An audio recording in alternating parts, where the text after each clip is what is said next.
Hi, buddy. Max Semler here with Prep Baseball, here to talk Week 3 playoffs. I've got Kyle Kilgo and Ben Green on with me today, and they're going to tag team the South because they can't do it alone anymore. They got a lot of crossover matchups, so they're going to cover those down south, and I've got the entire North covered up here by myself. So that's how we roll here. Kyle and Ben, why don't you guys get started on 6A in the South? All right, Ben, if you're good, I'll kick start us off. I'm going to go with a big matchup here in Houston this week. I got Katy at Atascocita. Man, I've been waiting for this one. I really enjoy watching both of these teams play. A lot of good players. Katy's got one of the top-ranked 2028 catchers, Adriel Rivera. Man, I like this guy behind the plate, the motor runs. Every time I see him, he's hitting doubles, just has a feel for barrel. So he can help that game run. He can control that running game pretty well, and it's a kid that likes to play. Scotty Zulke, you may remember his dad back in the day at University of Texas. So he's a big left-handed hitter. It can leave the yard at any time. Again, that's another 28 that's and that's the deal about Katy. They've got some young players, but this isn't new for them. These guys just like to play, compete, and they're in the moment. Carson Carnuth is another kid. Has been playing third base for him a little bit, but an athletic kid, good mover. I like him over there defensively. Got a chance to, he's kind of a table setter kind of guy for him. Of course, shortstop Ashton Ballou. That he's been a good player for a long time. Rangy, quick hands at the plate. Like him a lot. Of course, they got Caleb Harrison in center field. And then on the bump, you got to love Jaden Stewart.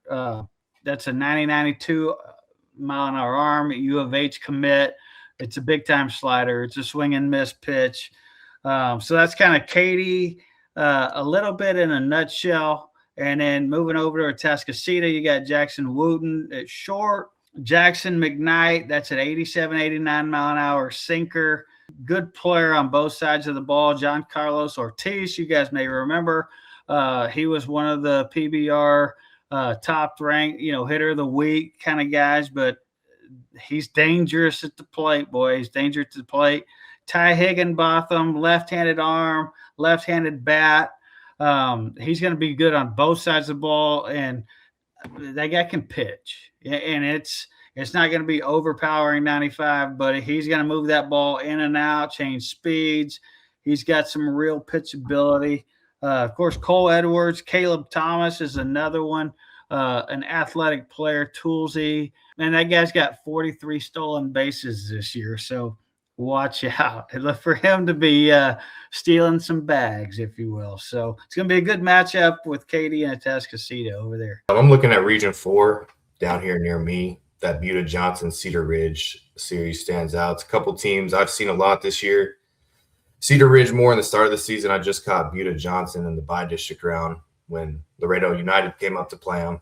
Their team really starts on the mound with senior Kason Hullum, UTSA commit, left-handed pitcher. He was impressive, man. Impressive arsenal. He only had to go 5, but he went CG shutout, only allowed 1 hit, and it was an infield swinging bunt. He spins the slider north of 2,500 consistently. I saw it above 2,650 a few times. He works in and out with the fastball. Really like the way he pitches. That's a reliable guy on the mound for game 1 or 2, whatever they choose. And then their lineup is about as deep as it gets as well. Some really talented 2027s in there. Selvin Garrett, obviously, future gamer last year, committed to Texas, plays short for him, hits in the 3-hole. Some pull side pop, but just a tough out in the box. Then you go to Waylon Griffith. He's strong, athletic outfielder. He hits in the middle of that order as well. He had a double in the bi-district round when I saw him. A left-handed hitter with some pop in the 5-hole right there in the middle of the order. Joseph Cardona Jr., familiar face for us. Another guy that the bat just stays in the zone a while and he can really hit. He can DH, play first. He can play a little right, a little left, whatever you need. Then you got Parker George. He hits at the top of the lineup. He can pitch, play center field, real athletic guy. Very deep when it comes to Buda Johnson lineup. Then you go over to Cedar Ridge. I mean, they're scrappy. They're going to stay in the game as long as possible. They got some good players. You start with Kai Rice at the top of the lineup. He's a senior outfielder, left-handed hitter. Me and Kyle, one of our favorites from state games. He gets it done, man. He always. Ben, every time we see him, that guy hits. I mean, it's just he's good for a hit or two every game we see him, and it's just he's hitterish. Yeah, he'll take 8 pitches and single up the middle and just really cause problems. He's the man. So then you go like Jake Shoemaker. He's a big power guy, left-handed hitter. He's uncommitted, 27. And then you got Kason Langerhans at shortstop, left-handed hitter. So that's 3 left-handed hitters that can really hurt you. Then behind the plate, they got Riggs Gordon. He was another standout this preseason. Great catch and throw guy, right-handed hitter who has some pop to the pull side right now, and it's only going to keep getting better. But he can control the run game back there. Then Jason Mazak on the mound is probably their number 1 high spin guy. He's going to Temple, senior right-handed pitcher. He can spin the fastball, spin the breaking ball. As long as he's in the zone, he's tough to square up. So that's what I got on that series. First of all, I want to talk Euless Trinity against Hebron. A couple of players on Euless Trinity. You got Rylan Alaniz, a Texas State commit, utility guy. I think at the college level can really hit. Plays the game extremely hard. Very confident on the baseball field. I think for me, he's that team leader, and he's the one that makes it go. The other one I want to mention is Zorian Palmore. Palmore is an outfielder. This is a plus athlete. He's got tremendous bat speed, can impact the baseball. He is uncommitted right now. He's a 2026. One of those that you kind of shake your head and go, how's this guy still out there? So, hopefully he'll get an opportunity to find a place because he brings tools to the ballpark when he comes out and plays. Hebron, 2028 Landon Bonner, got a chance to be the best hitter in that 28 class, certainly in the state of Texas, and one of the better guys nationally when it all comes down to it a couple years from now. Middle infielder, athletic, can really play the game. Great makeup with him. And the other one I want to mention on that is a 2027 right-handed pitcher, Will Rainwater, tall and lanky, pitches out of the pen for them, has been up to 93, and you can just project velo from him down the road. He's going to throw harder. You can just see it's coming, and it'll be there eventually. And again, right now he's touching 93, so not bad. I guess I can mention Keller and Flower Mound. They're matching up at Coppell for 3 games. The game that interests me more than anything else is probably going to be Friday night. Cole Kennegar against Harris in a matchup of 2 highly ranked 2026 right-handed starters. That'll be the game that, if you want to come see a game, you want to see 2 pretty good arms. That's probably one to be at. That'll be a great matchup at Coppell. Both of those teams, it's just not Kennegar, it's just not Harris. On the mound for Keller, you've got Landon Brown going to Houston, and then you've got Davenport. Allegedly, I haven't seen it, but allegedly there's been a little bit of a velo spike with Davenport, and he's been up, I've heard 96. Again, I haven't seen it, but that'll be interesting to see if he gets in and pitches in relief at some point in time. And then Flower Mound, you've got Harris and Skinner, a couple of position players who can really, not Harris, but Skinner and Stevens, a couple of position players who can really swing the bat, and they make that team go offensively for Flower Mound. Another one, Waxahachie against the Woodlands. Waxahachie, Jax Robinson, left-hand hitting catcher from Waxahachie, signed to go to University of Texas. Will also pitch for them a little bit. You got Chase Pero. Pero has had a great year for Waxahachie. He's a guy who's really, protected and helped out a little bit with Jax Robinson. If you don't pitch to Jax, you can get Pero, and might be in a little trouble there because he's done some damage all year long. The other one, Rockwall High is playing Grand Oaks. Rockwall has Dylan Cheek going to University of Arkansas, middle infielder. Hits in the 3rd or 4th hole for them, can really swing the bat, and an athletic infielder. And then you got 27's Hudson Holt, University of Texas commit. Depending on how you view him. Could be a left fielder, could be a third baseman, but also pitches for them and carries that. Usually starts that first game of the series for them. So there's another good player. And then the catcher Ussery, left-hand hitting catcher. He sometimes you overlook him. He's not a very big physical kid, but he can swing the bat and has done a great job for them all year. So that's what we've got up here in 6A up in the north. Yeah, Max, I like that Waxahachie Woodlands matchup over there. The Woodlands, you got Cash Clayton over there, man. That guy's a good player over the Woodlands. Of course, they're going to be, Cruz Romo over there at first. They've got a quality team. So I like that matchup. And, of course, Waxahachie, Coach Lopez over there, he and I played a little baseball together in junior college. So I like that matchup. That's going to be a good one. I can't say I got one team over the other, but that's going to be a good game. No doubt. No doubt. That'll be a fun one.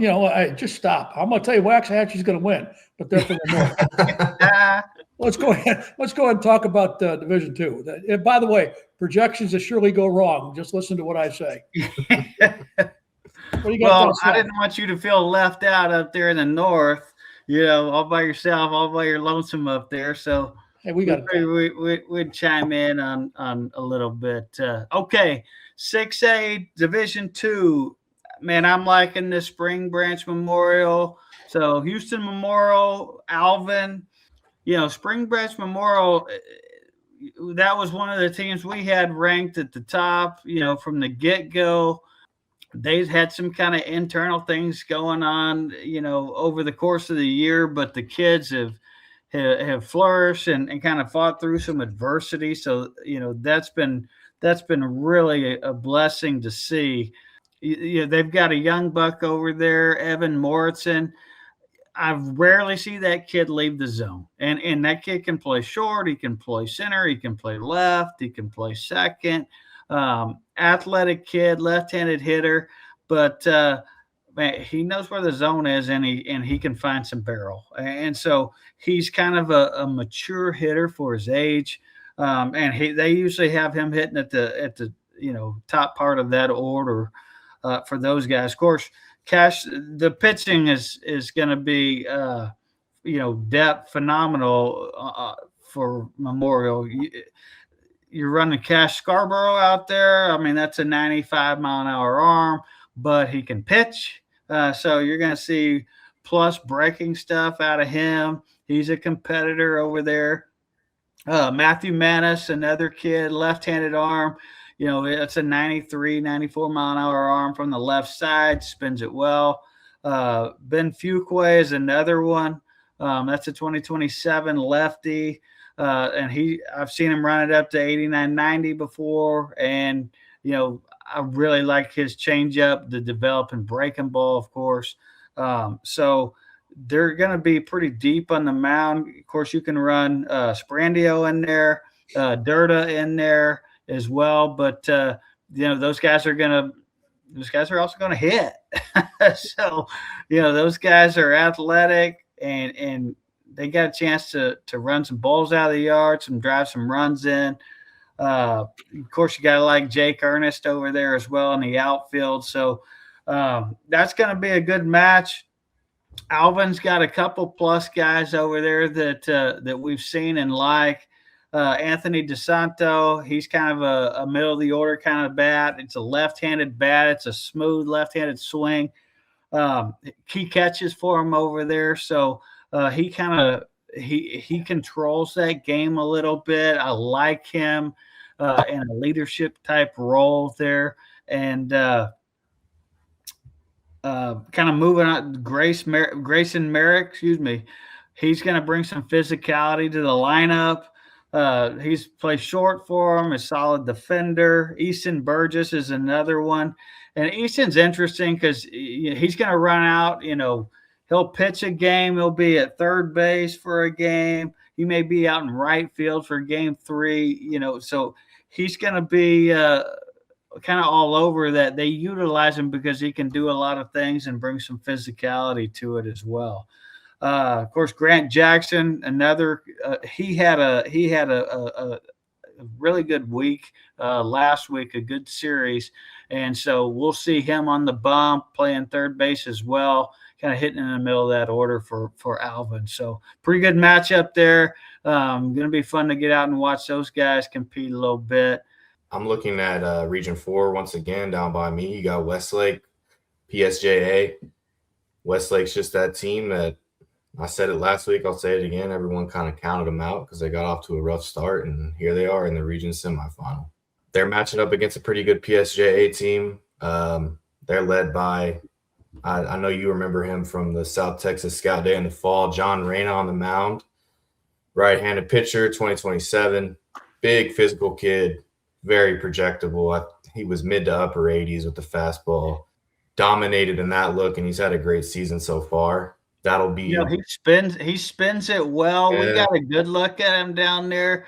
Broad shoulders, everything checks a lot of boxes, That's right. And he already pitched a 1-0 in a 1-0 win, so it's kind of he's their horse. Then they got a few other guys coming behind him, left-handed pitcher Jorge Castillo. Then you got Gael Zambrano. Jesse Garza hasn't pitched for him this year, coming off injury, but he's doing some damage from the DH spot. One thing I've seen this series before, actually, and PSJ, they do a lot of things right. They get bunts down, they steal, they defend well. I mean, that infield is always silky smooth. So it's a frustrating team to play, but they're fun to watch play ball too. Then you look at Westlake, and they're led by senior right-handed pitcher Hayes Broadhead. He's been Mr. Consistent this year. Trinity commit. He's kind of slow slot, sinker sweeper, sinker slider, whatever you want to call it. Just mid to upper 80s. Not going to blow you away with velo, but just Mr. Consistent. Pitches out of jams. Done a lot for Westlake's success this year. Then you got Austin Knox, senior, shortstop, infielder, can kind of fill a lot of holes on the infield. Another Trinity commit, leadoff spot. A lot of barrel control from him. Going to give you good ABs. Plays solid on the infield. Just kind of one of those guys you need at the top of the order. Then Lane Johnson, familiar name for us, future gamer. He plays center field mostly for him. Left-handed hitter. Can really impact the baseball. Just athletic guy. Stick him out in center. He plays a little short at the start of the year, but does a lot of things to help him win as well. And then they got a few young guys that have been contributing a lot. Owen Strain, left-handed hitter, left-handed pitcher. Play a little first base too. Bigger kid. One of those just kind of gets it done at the plate. Hasn't shown a ton of pop yet, but he can get on the mound and eat some innings and kind of throw strikes and get outs. And then you got Hayden Chung, freshman, another left-handed hitter. Shooter was impressed with him when he saw him. Just kind of one of those swings that's projectable. Going to be another young guy coming up through Westlake. So that'll be a fun series. I'm going to try to catch at least one of those games. And we'll see how that goes. But that's what I got in 6A D2. Let's start with Jesuit against Midland. Jesuit has James Jorgensen. They've got a lot of depth on that team, a lot of guys that we've seen at some of our events. But James Jorgensen, this guy stands out. Texas commit, right-handed pitcher, can swing the bat as well. If you know a guy up to 97, I think somebody might have had him at 98. But certainly has carried the fastball, swing and miss with a fastball in his zone, can really spin the breaking ball. You know, this is a guy with tremendous stuff. You know, is a fun guy to watch on the mound, and that's a really good team. There's a lot of depth in that club. I don't know much about Midland, unfortunately. So sorry, Midland. You get no love today, but I know you guys will battle, and heck, you might have won the series. Who knows? Follow Marcus. Not sure after you've had three of your better arms go out with injuries, how they've made it that far, but tremendous depth and a team that plays the game the right way. They play hard. Had a chance to see them earlier, but you know, a team that just grinded out ABs and did a nice job and found a way to get a win. So that's a team that continues. They're playing friendship. interested to see how Flowermont Marcus continues to roll with not the perceived depth that they came into the season with, but so far they've done a great job. Rowlett, want to mention Jeffrey Claycomb, catcher for Rowlett, going to Ohio State, has had a great year for Rowlett and just continues to swing the bat. They've got that's a team that just plays the right way. The coach does a great job there, Coach Wilson, and that's a team that just continues to battle. So see how they finish up here against Tomball. That's about all we've got. Tyler Legacy, again, a team we haven't seen, unfortunately. But, since it's from the North, I'm going to give them a good chance to win this weekend. Okay, I'll start us off. Ben, why don't you chime in on this, because we've both had a chance to see Victoria East, but Friendswood, Victoria East, this one's going to be good. I like this. So I'll talk. Ben, why don't you, since you just saw Victoria East, I saw them earlier in the year, why don't you kind of talk about them? But let me cover Friendswood. So right now, they got leading off. They got Charlie Moore. He's a 2028. He's athletic. He's got some physical strength to him. But this guy's going hot right now. And when you get into these tournaments, the guys you're always watching out for when you're an opponent is the guys that are rolling hot. And Charlie's rolling hot. So he's swinging the bat well. It's clutch hitting. He's extra base hits. So he's kind of a catalyst in that lineup right now. I'll kind of stay with some young guys right now. Ben, you've seen him. Ryan Chisholm, he's playing second base for him. He's hitting down, middle of that order for him. I saw him have an outstanding game. Hits a double. Hits a home run here last week. Kind of get his team rolling. He's made plus plays in the field. So another young buck right there. Caden Wells, Caden's committed to blend, playing shortstop for those guys, steady defender. Again, he's a gap-to-gap guy. He's an older guy, been around. He doesn't let his emotions get in the way of him. So I like him. Landon McGuire out and left. Noah Nelson out and right. Oh, that's another solid left-handed bat. And of course, you can't forget Landon Collins on the mound to the left side.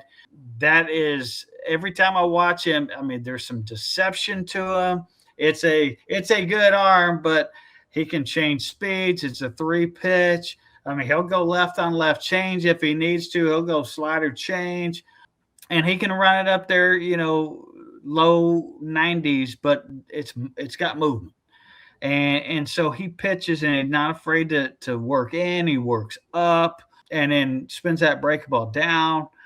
So I like him on the bump. And Friendswood's been using Patrick Bird out of the pen. And again, that's kind of an 88, 89 guy.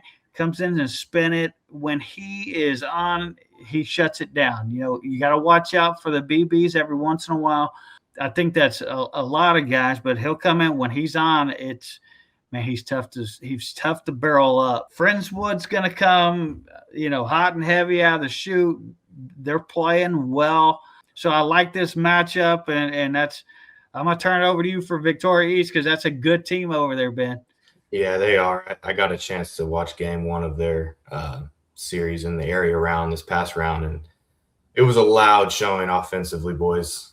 15 runs, I think 4 home runs. And you can really just go straight down their lineup. It's about as deep as it gets. You got Ryan Steele leading off, 2026 center fielder, big-time athlete. I mean, high-level athletic, right-handed hitter. Never seen a ball drop that should be caught, and seen a lot of balls caught that shouldn't have been caught in center. So he covers ground out there. He had a bomb. I had him 4-2 down the line on a ground ball on a rollover at third. He's special. Temple commit, just going to be really good at Temple. 2-hole Deacon Chase, sophomore. He plays right for him, and he also started game 3 and 1 on the mound. He had 2 homers in the series. We've seen him at a few of our events show off the hit tool and he's always been able to hit. He's kind of added some strength and starting to show a little power. The homer I saw him hit was a no doubter. Then you got Case and Coley in the 3-hole TCU commit catcher.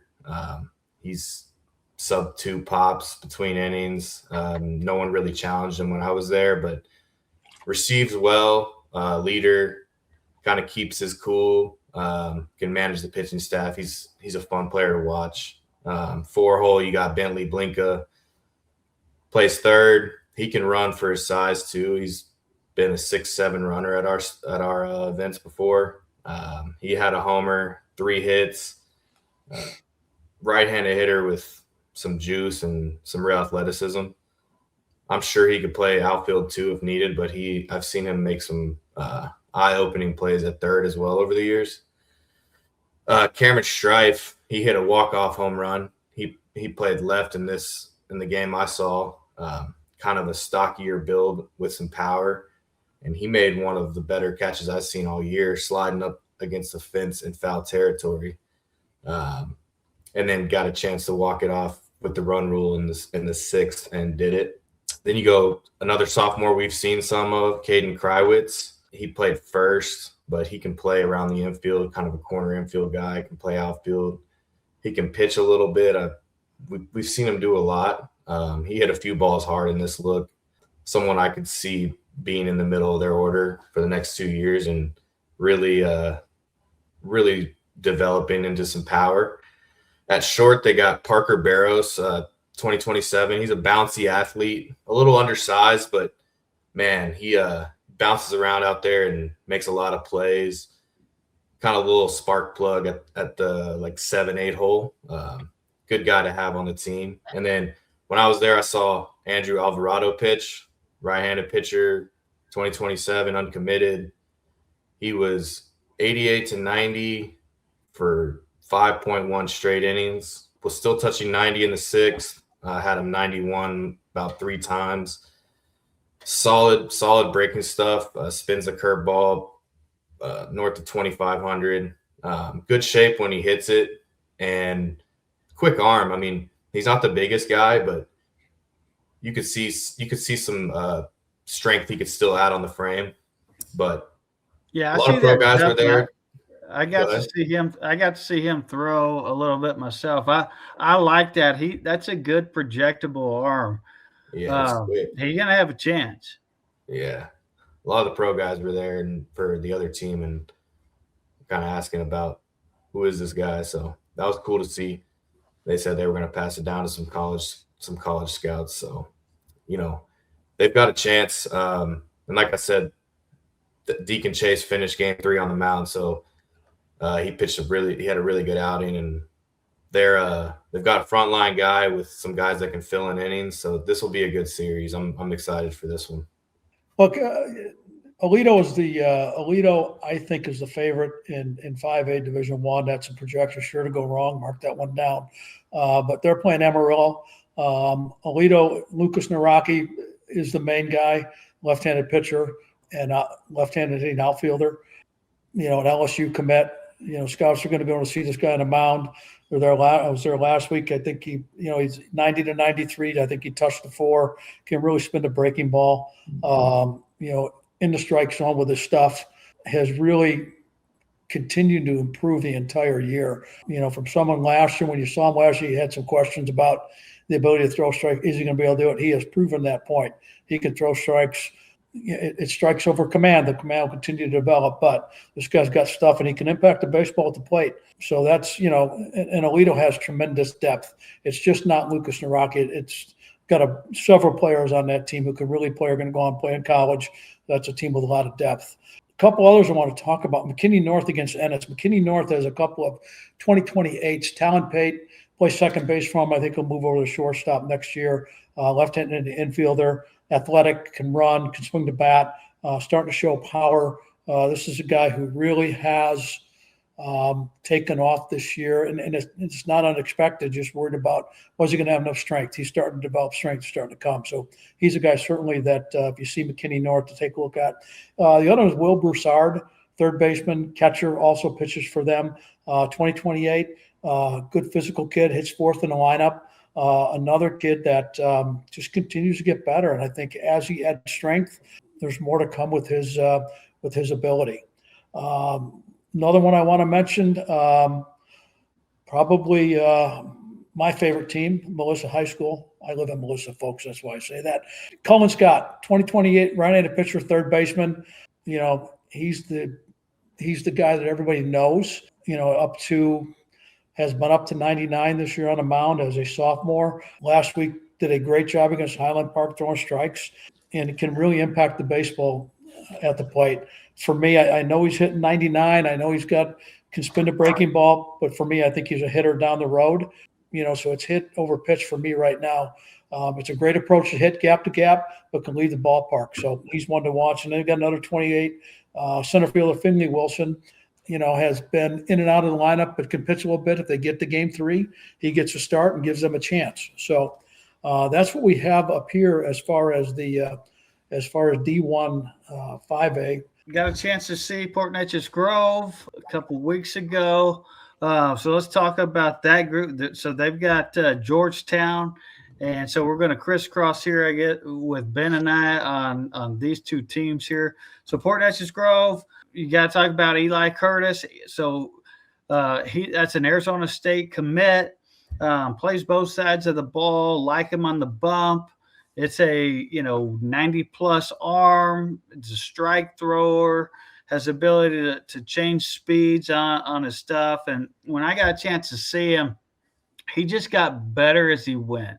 So, there's a guy that was coming off Tommy John here over the last year, just started throwing his bullpens here at the end of the fall, the winter, and in early spring. And so him getting back out there, that's been a good thing, to kind of see. I know we've seen him, Ben, you've seen him, back before TJ.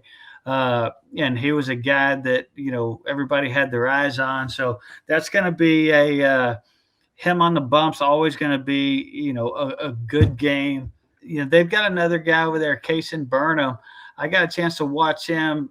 He was he's a 5-star performance player over there, but he hits from the left side. He's athletic. I watched him kind of shoot balls the other way, back through the middle. Runs well, cut his swing down with 2 strikes, just compete in the box. I like him. Parker Ross, there's 3-hole over there. He's another sophomore to keep your eye on. They've got him playing out in left field. He moves pretty good. Quick hands at the plate. So he's got a chance right there. Mason West, that's a hot bat coming out of the last couple series. So keep an eye out for him as well. He plays short for him, but he's been hot. He's going to be dangerous for PNG. And they're facing, probably one of the better records in the state, especially in 5A. Georgetown, 30-plus win team.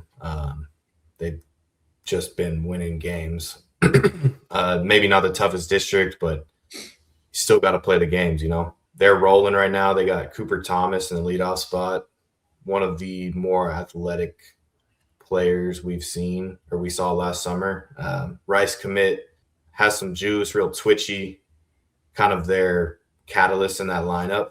Another name that kind of looks familiar to me is Connor Young. He was a state games guy in the fall. He hits in the 3-hole. He does a lot for him. He can catch, he can pitch, he can play in the infield. In this last series they had, he tossed a gem and led them to a win, and did a lot at the plate as well. So he's kind of a do-it-all guy. That's pretty much the extent of my knowledge, but they are deep. They win. So this is going to be kind of one of those series where it's a toss-up, and every game's going to be good. As like Max says, though, no projections. So that's going to be a good one.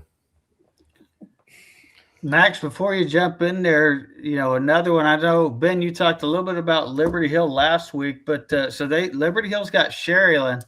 So we'll get to the Valley a little bit here. Sherilyn's got some pieces of the pie over there, and they're always good. When I lived 5 minutes from that school when I coached down there, and they've got a tradition of being, good players coming out of there, well coached. But a couple guys to kind of check out and keep you guys' eyes on. Number one is going to be Luis Cienfuegos. So that's a Cisco commit. He catches behind the plate. Like him, it's he's right at a 2-0, sub 2 in between innings. It's a quick release. He's mobile back there. But I think he's got a chance to hit. Like it. His ability to turn the barrel out and use his hands caught my eye. That was the first thing I saw as soon as he took a swing. So I like him. And then Sergio Ibarra. So that's a right-handed arm. He's 87, 88, but it's a compete. Last I checked, he was uncommitted, and that's a guy that can help somebody out because it's a strike throwing machine. He's got feel. He spins it pretty well, and there's going to be more. There's more in that tank, but that's going to be a good series over there. You got to give it up for the Valley boys down there in Sherilyn a little bit. Sweet. Let's go ahead and bump up here to the north. A couple ones I wanted to mention here from Region 2. Lovejoy against Corsicana. Lovejoy, Logan Corey, left-handed pitcher.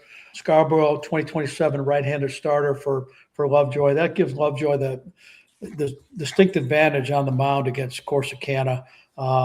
They also can swing the bat. One of the guys I want to mention from Lovejoy, in addition to Corley, who's a two-way player on the mound and also center fielder, and the leadoff guy for them is also Reed Blakely, a left-handed outfielder, committed to go to USC. That's U Southern California.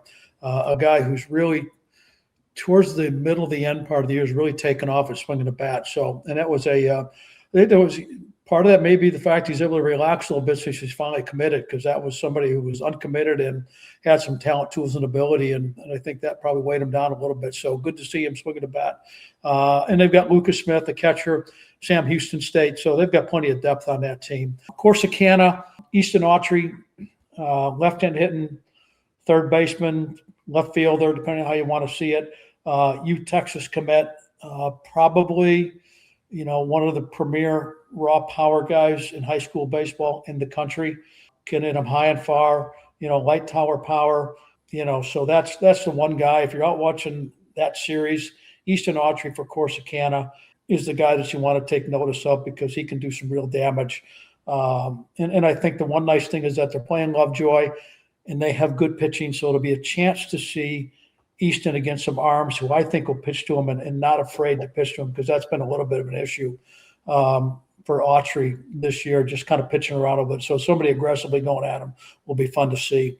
The other one I'll mention is Walnut Grove against Midlothian Heritage. Walnut Grove, Byers, middle infielder, trying to go to West Virginia, utility guy, I think, at West Virginia when he arrives on campus. Shortstop, second base, possibly with a catch. This is a guy, leadoff guy for Walnut Grove.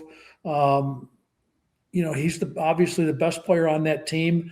But when you watch him defensively, there's body control, there's agility. He makes plays on the move, gets in the box, aggressive swinger, got some pull side power, can get the gaps for extra bases. It's easy to see watching him why he's committed to go to West Virginia, and that's a great sign for them. The other one I want to mention on Walnut Grove is Blake Lyle, a freshman left-handed pitcher. Not a starter, going to be a guy that they use in relief, but seen him twice. The ability to work both sides of the plate with his fastball from a low three-quarter slot, feel for the breaking ball. This is a guy that, for me, watching him now is going to be fun to watch him grow and how he develops over the next 3 years, because he is just a freshman, but really confident on the mound and aggressive and no fear when he gets in there, because 2 times I've seen him in big games and has done a great job for Walnut Grove. So that's what we've got up here for for 5A D2. What do we got down south, boys? Give me a game. Give me something. All right. I talked a little bit about these guys last week. We got Huffman Hargrave versus Gatesville. Let me start with Gatesville first. So, a couple guys to watch out for. Miles Toll, he's a right fielder, hits 3-hole for him. Brady James. Brady's he's been pitching for him a little bit. Like last week, it was 7 innings pitched with 2 earned runs, and that was their loss. They lost 2-1 in their loss. So they're keeping the score down pretty good over there at Gatesville. But what I like is their 1-2-3, their outfield is rolling hot. So those guys are kind of a dominant force right now for that lineup for Gatesville. And then one more arm out of there is Gary Keaton. So another arm to kind of watch out for. He was dominant last week with in their area round. So that they're going to be a solid group there. Huffman Hargrave, of course, I've mentioned Toby White, Bryce Nelson. They really pitched well here this past week. So Braden Wisner, again, that's a 95 arm on the bump, an LSU commit. He'll be a guy to watch. But another one I didn't mention here is Ryder Miller, another right-handed pitcher. So he went 7 innings pitched, no runs, 3 hits, and 1 walk. That's an Angelina commit. So he's gonna be pretty good. So that's gonna be a good matchup. You've got some pitching, real pitching on one side, and you got a good offense in that outfield at Gatesville right now. So that's going to be an interesting matchup. They always say, good pitching beats good hitting, but you still got to go out and pound the zone and change speeds, and you still got to be sharp, because if not, those guys are going to get you. Yeah, I'm looking up at same Region 3 there, that China Spring Bullard matchup. Saw China Spring in the Bi District. Solid ball club. Scuffled at the start of the year. Righted the ship. Got in the playoffs. They got Jacob Lessman on the bump. Right-handed pitcher, 2027, Oklahoma State commit. Future gamer last year. Just athletic on the bump. Quick arm. Upper 80s. Had him at 91 a few times. Throws both breaking balls. Changeup, plays well off the fastball. He's a solid pitcher. He plays short for him when he's not pitching, so a big part of that club there. Then you got Hudson Brown in center field, left-handed hitter. He's a sophomore. This guy's got some range out there. He can run a little bit. Very hitterish in the box. Line drive approach, but he can leave the yard. He has some juice. And then Hayes Herring, Holden Herring's little brother. He's a sophomore as well. Big physical kid, first baseman, left-handed hitter. Haven't seen him leave the yard, but I know he can. He's hit some big league fly balls when I've been there. Interesting to see him progress. I mean, it's in there. Swing works. And then out of the leadoff spot, they've got David Bell. He's going to Temple. He's kind of a utility guy for him. He can catch. He can play infield. He can play outfield. Kind of does a lot of stuff for him. But they've got a lot of ball players there. And then you look at Bullard. They've got Ty Rigsby. He was second team All-State last year, third baseman, senior. He's a baller. He can play. Cage Korinek, he was the district MVP last year. Ethan Foster, left-handed pitcher, outfield. I mean, second team All-State last year. This is a good roster. So that matchup right there, I mean, that's going to be a good series and a couple good ball clubs. Yeah, that's the I don't know where I'm going yet, but that's one of the games that kind of I thought about going to, because that's two pretty good teams, two teams with some history. of success in baseball and high school baseball over the last few years, and always producing good players. That's one of those series that I kind of took notice of. In Region 2 and in Division 4A, Division 1, Pleasant Grove against Sanger.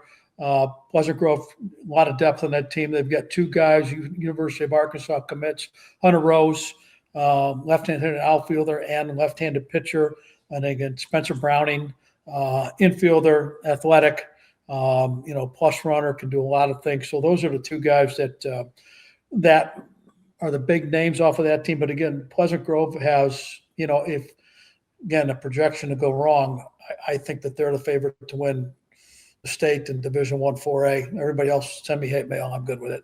But right now, they've got the two big horses on that team, and they've got plenty of depth. So, but again, those are two guys really. If you see Pleasant Grove, to take a look at Hunter Rose and Spencer Browning, because really talented players and guys are going to continue to get better. I've got one more I want to mention here. That's all right. You've got Gunter High School is New Diana. Jake Ivy for Gunter High School, left-handed pitcher. I think he's our number 2 ranked guy in 2027 class. That's a guy to, if you see Gunter, that's certainly somebody to take notice of and watch how he does it, because he's a guy that highly thought of, obviously with prep baseball and among the scouts as well, and somebody to kind of keep your eye on if you're out seeing that one. And New Diana, again, is another high school baseball team that's had a lot of success over the years and continues to produce good baseball players and play good baseball. So that's one you want to watch. So again, appreciate everybody joining us. Got a lot of good baseball this weekend. Any projections that I've made probably be wrong. So everybody have a great weekend. See ya. See you guys.